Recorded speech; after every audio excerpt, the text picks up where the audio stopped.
Cycle Cruiser.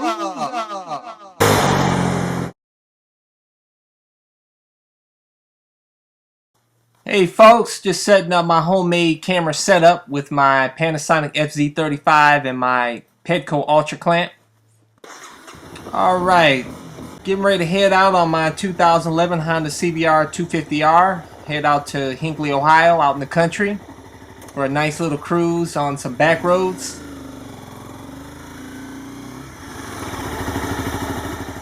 I thought I'd give you more of an in-depth review on this Honda CBR250r, or at least my complete thoughts on owning this bike since May of this year. But let me preface this by saying that prior to this bike, I never rode a motorcycle. I didn't know how to shift on a motorcycle or anything. I was a complete noob. Now, I did own a 178cc Chinese scooter that eventually broke down, but I rode that for about a year, which I think was excellent and helped me preparing to ride a motorcycle because it helped me get acclimated to riding on two wheels around in the city without having to worry about shifting. But anyways, I went to the dealership and with thoughts of purchasing a Honda SH150, but it was actually more expensive than this CBR250R. So I walked out of the dealership with a brand new 2011 Honda CBR250R. With absolutely no experience on a motorcycle at all, and I had the sales guy actually ride it home. And the next day, I looked at a couple of YouTube videos and to learn how to ride a motorcycle and shifting, and actually, because I did get my motorcycle license with the scooter. Because you can get a motorcycle license. You can take the test with the scooter, and it's really easy with the scooter, obviously, but from what I hear, it's much more difficult on the motorcycle. But anyways, I skipped the MSF class, just hopped on this bike from just looking at videos on YouTube, and actually, I picked it up like in 5 minutes. The sales guy told me, he said, because I used to own a manual shift car for like 7 years, and he said, "Oh man, you'll have no problems learning how to ride this motorcycle." But yeah, I jumped on there 5 minutes. I was cruising the street. So yeah, I was a complete noob before purchasing this bike, because I know a lot of you guys are noobs, or want to get involved in motorcycling, and just trying to figure out which motorcycle to go with. My opinion is definitely choose the Honda CBR250R. Just go sit on both bikes at the dealership and you'll instantly know. I mean, the Honda CBR, it feels so comfortable. You feel confident on the bike. At least I did. I sat on I thought the Ninja 250R, I thought that was an awesome looking bike, and I was just, I was all set. I was actually going to purchase a Ninja 250R, but the deal fell through, and I went to the dealership and it was a little bit more expensive than the Honda was, but I sat on both, and I just immediately fell in love with the CBR250R. It felt so much better. And also, what also swayed me to the Honda is it has more low-end torque than the Ninja 250R off the line. And I figured that was perfect for me because I do a lot of city cruising. I don't get on the highway that often. I really not using this bike as a commuter. This is more of like a country cruiser for me. So this bike was an excellent fit for me. Now, as far as my thoughts on this bike, since I've owned it since May of this year, this motorcycle is not only an awesome starter bike for beginners, but it is an awesome economical commuter. As far as fuel efficiency, you will probably not find a better 250cc motorcycle than this Honda CBR 250R when it comes to fuel efficiency.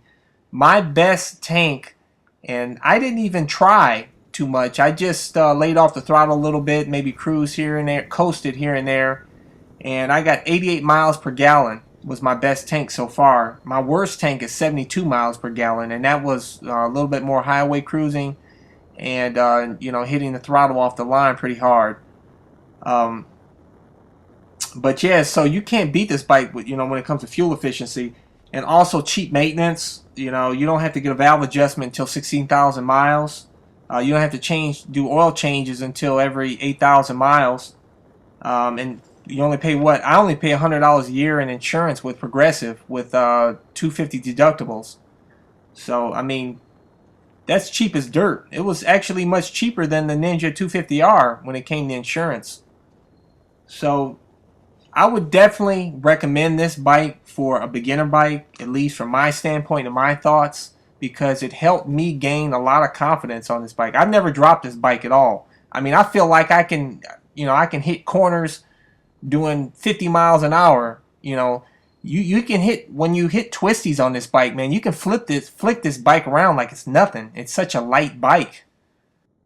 There is a con to this bike. Not everything is perfect about this bike, but my biggest gripe about this bike is that when you're going up steep inclines, hills, you can hit wide open throttle on this bike sometimes and it won't even eke past like 45 miles per hour, which is kind of annoying. And also on the highway, if you're doing like 75, I mean, to get to like 85, I mean, it pretty much inches along. So it does lack power. I mean, you're gonna feel the best performance on this bike when you're doing like 0 to about 45 off the line. It has some pretty good low end torque, especially for a 250. Because from my understanding, the Ninja 250R absolutely sucks. When you're throwing this bike off the line. So, which that's one reason why I chose this bike, is because it has more pull off the line, and that's perfect for me because, like I said, I do more city cruising than anything else. Had I if I was a commuter on the highway all the time, maybe I would have went with a Ninja 250R. I don't know. Like I said, the Ninja 250R felt bloated to me compared to this bike. Didn't feel comfortable at all when I sat on it. As far as upgrading to a bigger bike, do I need to upgrade to a bigger bike? No. This bike is perfect for around town and country cruising, like I said in previous videos. But do I really want a bigger bike? Deep down inside, yes. I want to be able to crank the throttle and do 0 to 60 in 3.2 seconds and hear that awesome exhaust note that the inline fours have.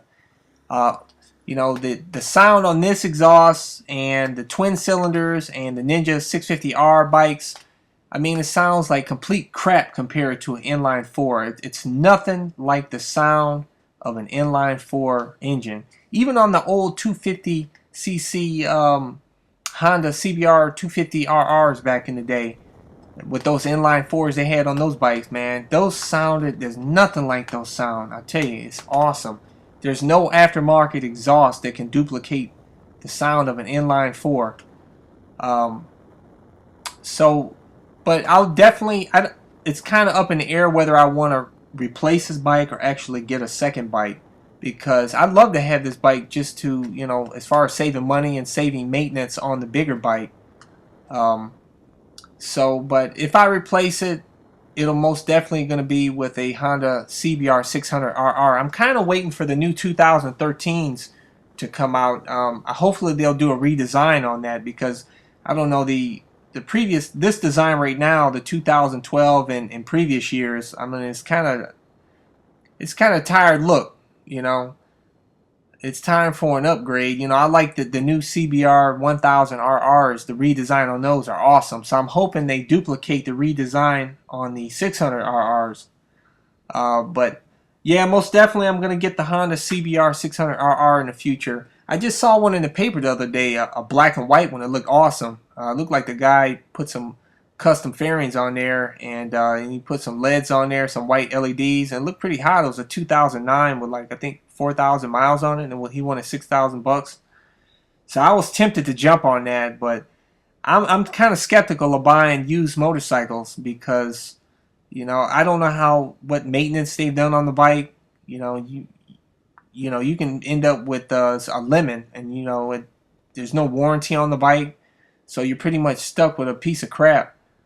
Now you do pay a lot more for a newer bike, but hey, you're gonna get the warranty, you're gonna get the reliability. So I don't know. We'll see. I'm kind of weighing my options on what I want to do. But yeah, most likely I'm definitely going to get a bigger bike, and and I look forward to it. Until then, I'll be cruising this nice CBR250R out here in the country. Well, this concludes this video. Until next time, folks.